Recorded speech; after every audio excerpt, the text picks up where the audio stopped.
Hi అండి, ఈరోజు నేను ఒక గ్లాసు సన్న రవ్వ, అదేవిధంగా ఒక గ్లాసు లావు అటుకులు అండి, ఈ రెండిటితోని జంతికలు చేసి చూపిస్తున్నాను. ఈ అటుకులని కడిగేసుకొని ఒక 10 నిమిషాలు వాటర్లో నానబెట్టేసేయాలండి. అదేవిధంగా రవ్వను కూడా 10 నిమిషాలు వాటర్లో నానబెట్టుకోవాలి. అదేవిధంగా కొంచెం ఉల్లిపాయ, 2 పచ్చిమిర్చిలు, కొంచెం కొత్తిమీర, 2 చిన్న సైజులో టమాటాలు, ఒక 2-3 వెల్లుల్లి రెబ్బలండి. వీటన్నిటిని మిక్సీ పట్టుకోవాలి.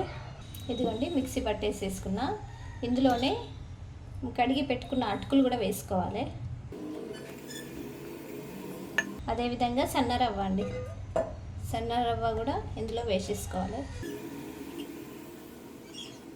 ఇందులోనే కొంచెం సాల్ట్ వేసేసుకొని దీన్ని కూడా మిక్సీ పట్టేసేసుకోవాలి.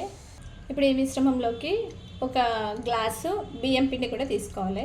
ఇదిగోండి రవ్వ, దొడ్డటుకులు, అదేవిధంగా ఒక గ్లాసు బియ్యం పిండి అండి. మూడు కలిపి ఇలా చేసి పెట్టుకున్నాను. ఇప్పుడు జంతికలు ఒత్తుకుందాం. ఇక జంతికల పావులోకి ఈ పిండిని తీసుకోవాలండి.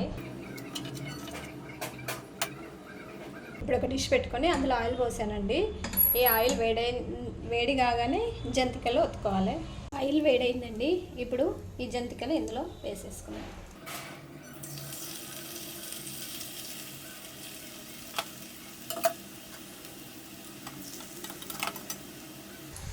ఇవి మంచి కాలనివ్వాలి.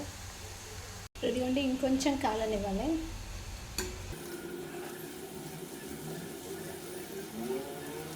చాలా బాగుంటాయండి.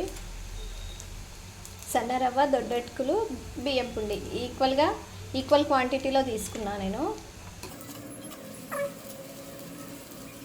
వేగిపోయిందండి, తీసేసుకున్నాం.